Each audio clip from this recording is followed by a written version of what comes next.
Bonjour, j'espère que tout le monde va bien. Nous autres ici, la famille, tout le monde va bien. Je vous fais des petites capsules pour pouvoir vous avancier pendant cette période un peu incertaine. Alors, pour les élèves de SN, on va commencer avec le chapitre 6. Vous n'avez pas le document, par contre, je vais le mettre en PDF sur Teams, alors vous allez pouvoir continuer votre travail. Et quand on s'il y a un retour à l'école, mais on pourra quand même revoir la matière, mais quand même, ça va aller plus vite. Et ceux qui auront réussi à faire les exercices et tout ça, ben, ça sera beaucoup plus facile pour pouvoir comprendre qu'est-ce qui se passe, puisque vous allez probablement avoir un examen du ministère à la fin de l'année. Donc, on était rendu au chapitre 6, les triangles semblables. Alors, comme au chapitre 5, on vous a donné des différents types de triangles isométriques et on vous expliquait un peu qu'est-ce qu'il fallait faire pour déterminer si des triangles étaient isométriques, on fait la même chose avec les triangles semblables. Donc, deux triangles sont semblables si leurs angles homologues sont isométriques et si leurs mesures de leur côté homologues sont proportionnelles. Et lorsqu'on a des triangles semblables, on va pouvoir les comparer par un rapport de similitude qu'on note K. Donc, vous voyez ici le petit K ici. Donc, dans l'exemple que je vous montre ici, le triangle ABC et DEF sont semblables car leurs angles homologues sont isométriques et les mesures de leur côté homologue sont proportionnelles. Donc, quand on regarde l'angle A qui est ici, donc l'angle A mesure 30 et son angle homologue, c'est l'angle D qui mesure 30. Alors, on peut dire que l'angle A est isométrique à l'angle D, que l'angle B est isométrique à l'angle E et que l'angle C est isométrique à l'angle F qui est de 50 degrés. Donc, l'angle F.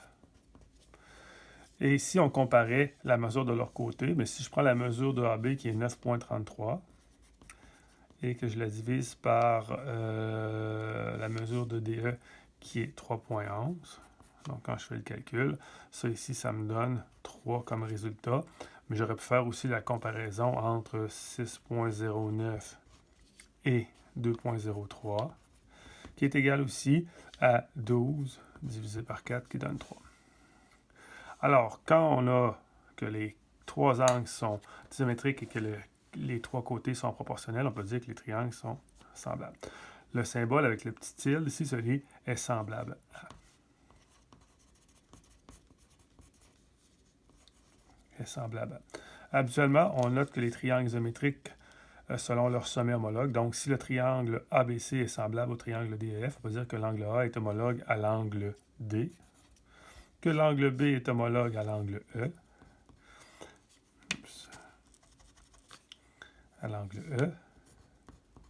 et que l'angle C est homologue à l'angle F. Alors, on a 6 éléments qu'on peut comparer, mais est-ce qu'on a besoin que les 6 éléments soient vérifiés pour déterminer que les triangles sont semblables? C'est non. Donc, on va pouvoir trouver des conditions minimales de similitude des triangles.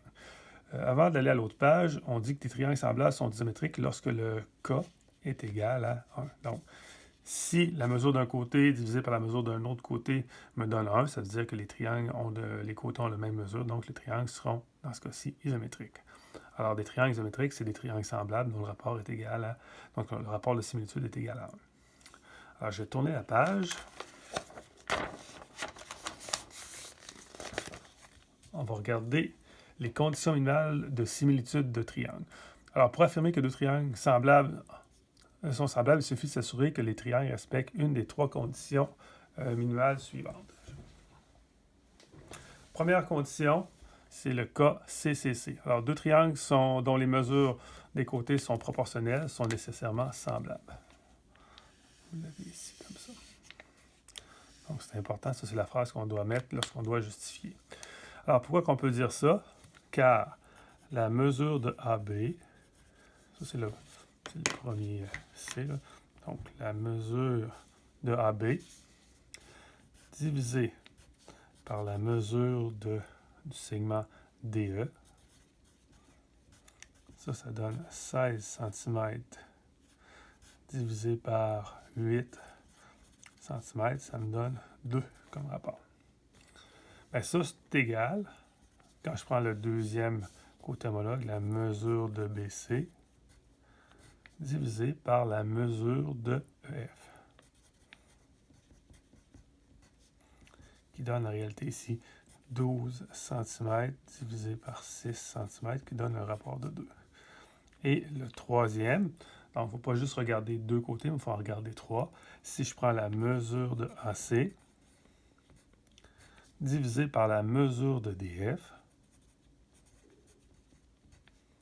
ça c'est égal à 22 cm sur 11 cm, qui me donne encore 2.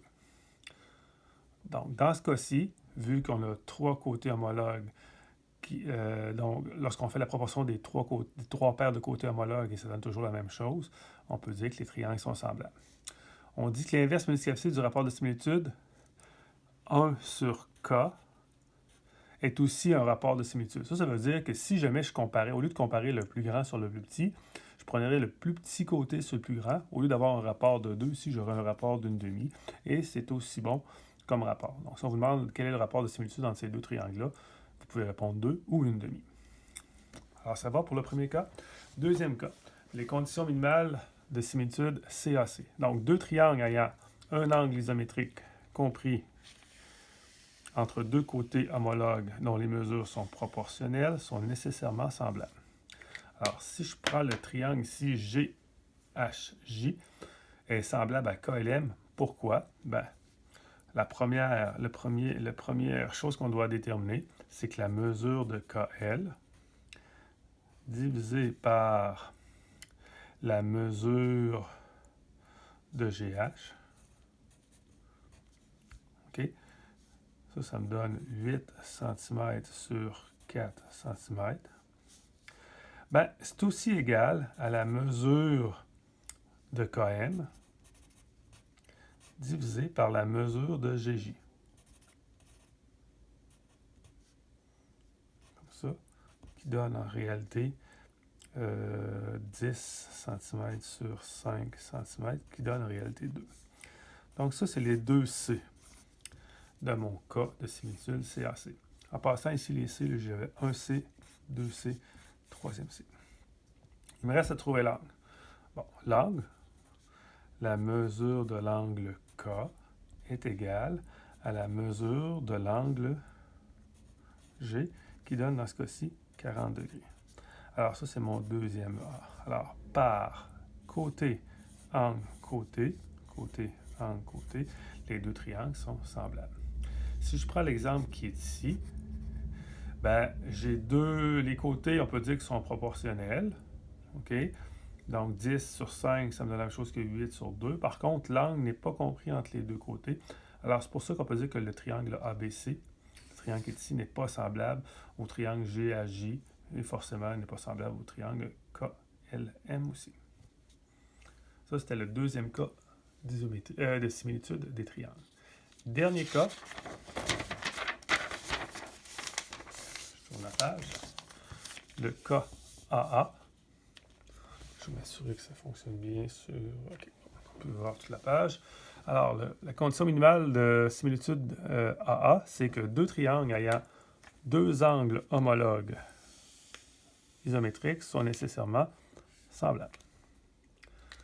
Alors, les deux triangles ici, NPR et SCU sont semblables. Pourquoi? Premièrement, parce que l'angle R, bon, je vais juste marquer avec une lettre, c'est suffisant, on n'a pas assez de sommet. Donc, l'angle N est isométrique à l'angle S, c'est mon premier A.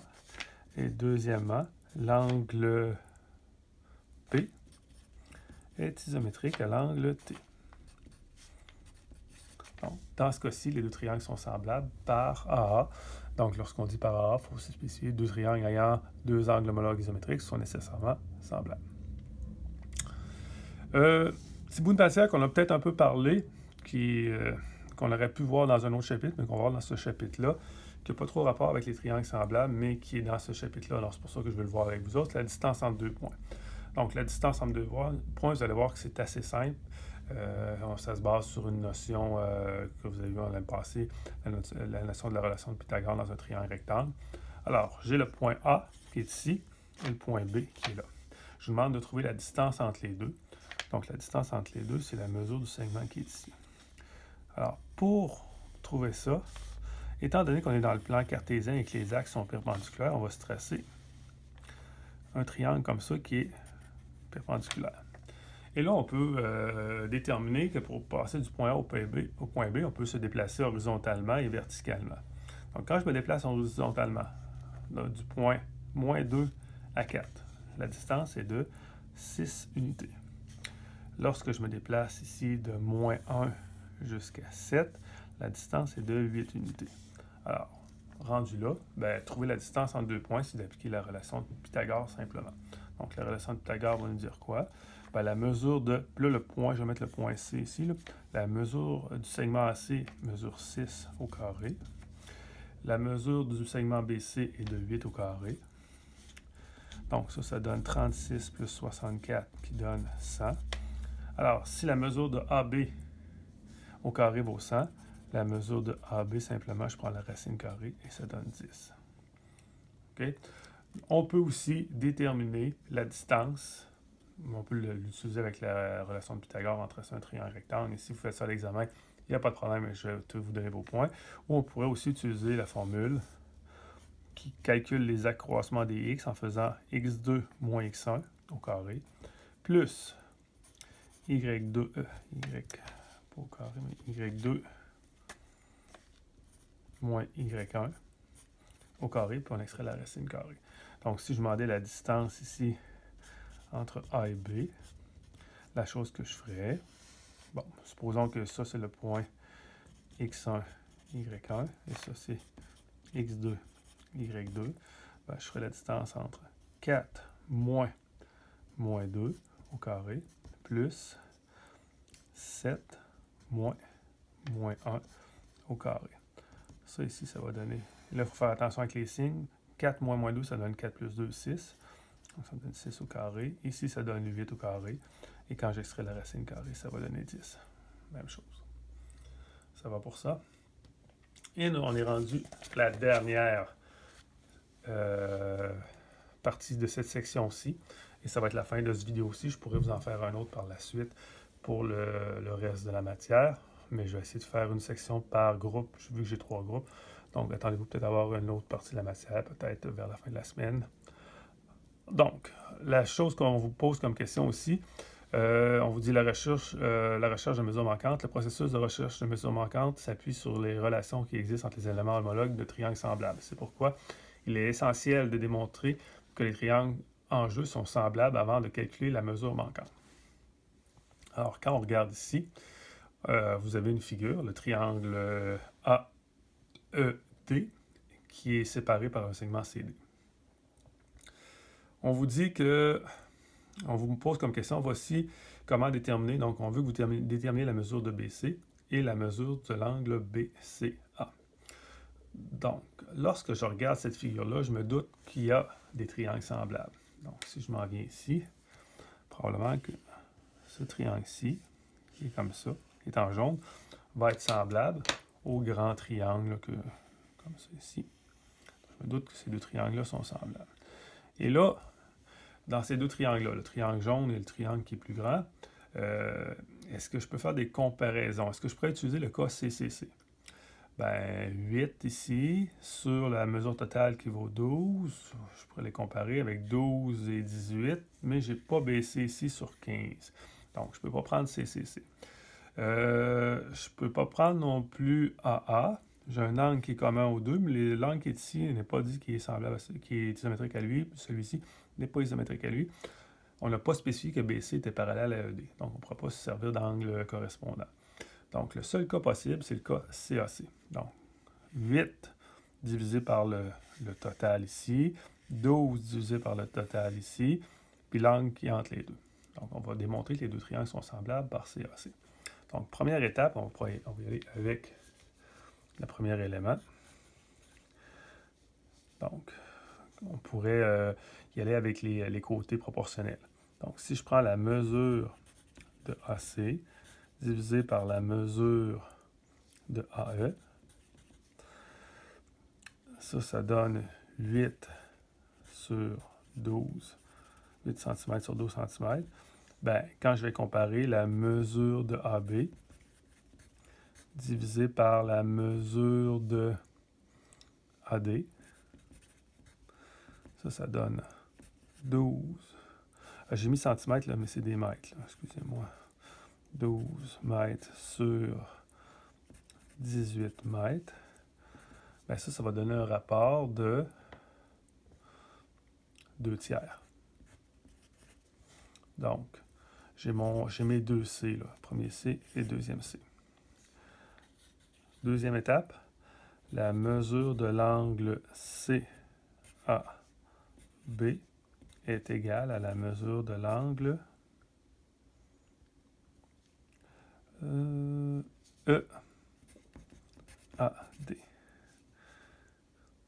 Pourquoi? Car c'est le même angle. Ici, la justification, là, c'est donner du problème. Alors, troisièmement, je peux dire que le triangle ACB est semblable au triangle AED. Pourquoi? Donc, si c'est le cas, parce que là, j'ai deux C, puis un A, puis le A est compris entre les deux C, donc c'est le cas CAC. Alors, quelle justification que je vais donner en mots? La justification CAC se dit comme suit. Deux triangles ayant un angle isométrique compris entre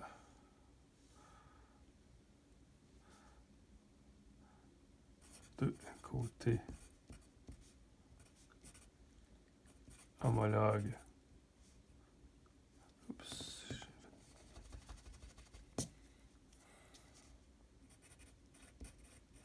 Entre deux côtés homologues dont les mesures sont proportionnelles, sont nécessairement semblables.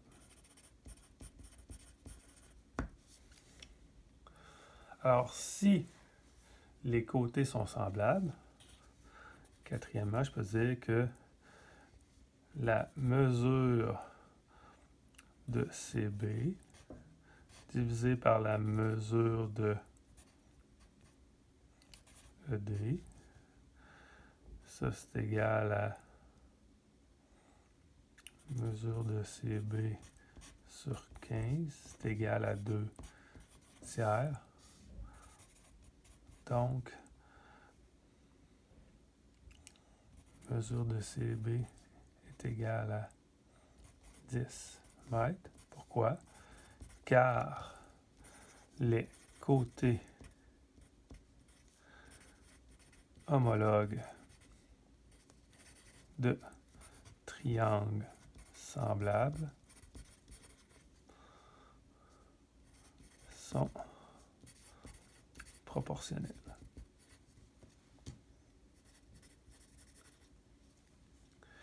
Et dernière chose qu'on doit donner comme réponse, la mesure de BCA. La mesure de l'angle BCA est égale à la mesure de l'angle DEA qui donne 82,82 degrés. Pourquoi? Car les mesures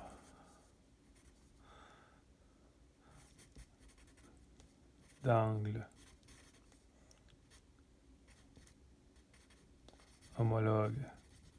Donc, car, non, je ne mettrai pas les mesures, car les angles homologues de triangles semblables